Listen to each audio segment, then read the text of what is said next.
So, ecotherapy, nature therapy, it's a thing. Um, and it's a very broad term, actually, because as you can see here, it includes many, many types of activity, that just in natural spaces or being, even being around animals, just connecting with nature in all its ways. Actually, that photo at the beginning of me with the dogs, I kind of whizzed on a bit, but talking about supplementing your microbiome, when you're around animals and other people for that matter, to be honest, it's all of that exposure, good exposure. But I was going to touch on the forest bathing in particular, because it's something that you can do alone, you can do it with people, and it's got a lot of fascinating research. All nature therapy does in general, but I really love the term forest bathing. So we move on to talk about that. But you can just see there's many ways to do it, and I'm sure most of you are gardening and doing all this good stuff in your own way. Forest bathing is a literal translation from the Japanese term. This is Shinrin Yoku. I'm sure I'm not pronouncing that actually right, but it's just this described as visiting the forest for relaxation. You're just spending time mindfully in the forest, and so you clearly a lovely dense forest, you're going to get the best benefits, but anywhere, any lovely place with trees, you're going to get the benefits.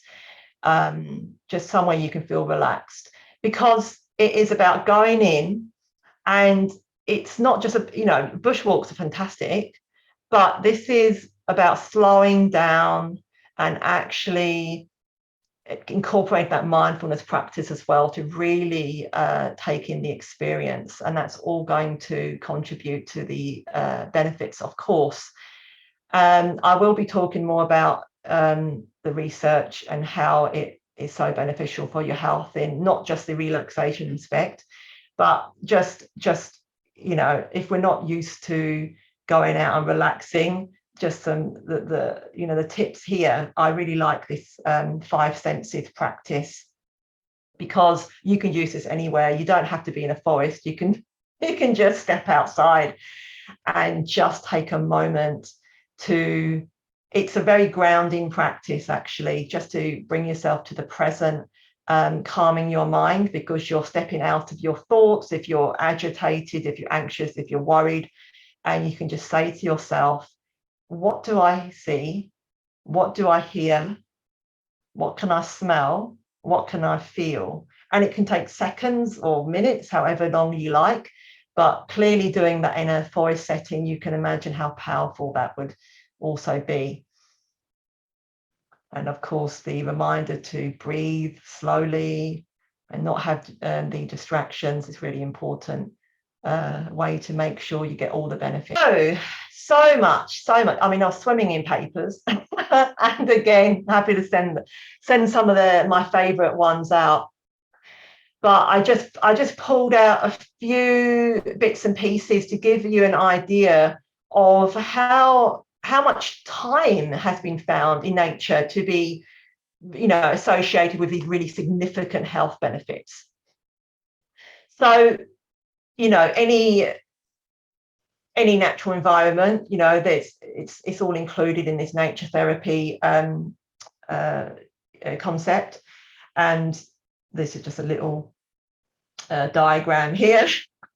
Actually, this is quite nice and simple. You just, you get the relaxation, you get immune system reboot, and it's just having a very broad, profound effect on everything going, really. So you can't go wrong.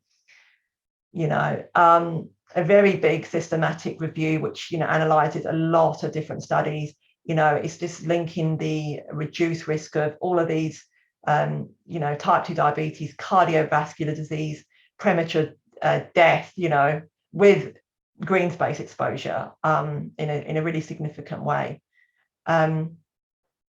This UK study found that it was actually, when they surveyed how much time people are spending and what, who their sort of health status, they were finding that having at least 2 hours, you were getting the most significant benefits with at least 2 hours a week. And then positive associations peaked between 3 to 5 hours, and 2 hours a week is pretty manageable, of course, especially if you break it down, and 5 hours is a lot, but they didn't see much benefit beyond 5 hours. So you don't have to go and live outside to get the benefits, And but saying that, another meta-analysis showed that even short engagement in green exercise, which, sorry, I did have green exercise on the first slide, activity in the presence of nature. So that's all it means, being active outdoors, somewhere in a green space. Even any amount produced a good effect, and the presence of water was even more powerful. There's something about looking at water and hearing water, and it's got a very it triggers that safety, feelings of safety and security, I suppose I've heard it said, because water is essential to life, of course, and there's just a profound subconscious effect there. So it's just taking the sounds and the smells and the sights again, and that was really interesting. So yeah, get near water as well as the forest. So just popping it all onto just, with, having done a lot of reading, and I just thought, look, let's just sum up some of the major benefits that they're seeing in the research, and I'll just chat about a couple of them. The psychological benefits are huge, just found to be huge, and there's the most research probably around that in terms of number of papers. The interesting one was on the cognitive functioning. There was, there's something about replenishing your attention span. So when we're always doing a lot of mental tasks, and you're kind of depleting your mental capacities that way, being in nature and allowing the sensory stimuli to come in, as I say, from a bottom up, rather than you're not thinking about it, you're just letting them come in. It's meant to allow those directed attention abilities to replenish, and they found that in these learning tasks and attention tasks, and actually they called it there's an attention restoration therapy in this study, and they found people, even just looking at a picture of the forest or looking at natural environments, you can have a small effect. Of being outside is even better, but it's something that is happening in our brain when we look at natural environments that are so important. The decreased stress, we talked about activating the relaxation response quite a few times through this talk, but the cortisol can be measured, that stress hormone I've mentioned, that is so important in the right amounts, at the right time of day. But if you have it chronically elevated, that's going to be linked to more inflammation. You're putting on fat around your belly, so you don't want to have, and it's going to impair your blood sugar regulation, so you really don't want to have high amounts all the time. And there's been studies where they've measured it in the saliva, and they've found having that green space exposure is significantly bringing it down. So this is measurable, and you obviously measure blood pressure, you can measure heart rate, also linked in with the stress response.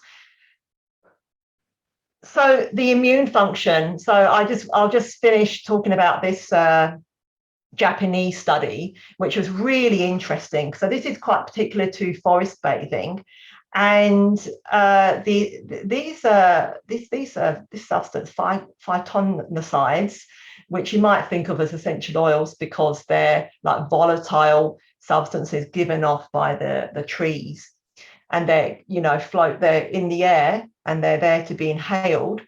They actually, on entering our system, they have been found to stimulate the immune defenses.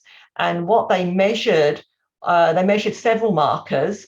And one of them that I've picked out was the natural killer cell activity. And this was measured significantly higher when these participants spent 3 days and 2 nights in a forested area. So that's a lot of time, say, they were camping. But what's significant here is the activity went up a lot while they were in the forest, but then it lasted for 30 days after the trip. So natural killer cells are a really important part of the immune defenses because they kill tumors and they kill virus infected cells. So you really want to, do what you can to support these types of immune defenses. And it seems to be that if you just get out on a regular basis, you might better do that. This is just one mechanism. That's quite amazing. I've just, because obviously we did a bit of we went through the sunlight suggestions. These are just summing up the last 3 sections in terms of what, just tiny things you can start with. There's so much more you can go on to do, but just to start with, grounding yourself regularly.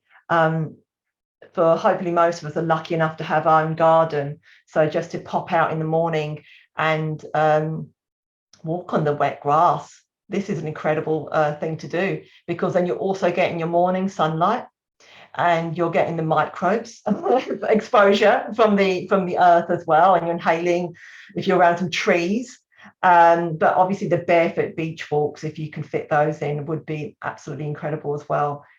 In terms of support, supplying that healthy soil healthy soil microbes to your body. If you do grow your own food, you don't have to, I'm sure everyone is not sterilizing their food, but you honestly, if you pick something and you just brush off the excess dirt, it's healthy soil, that's a good thing to ingest as well. But just be mindful of, obviously, you're not just eating any old thing. This is from a trusted source.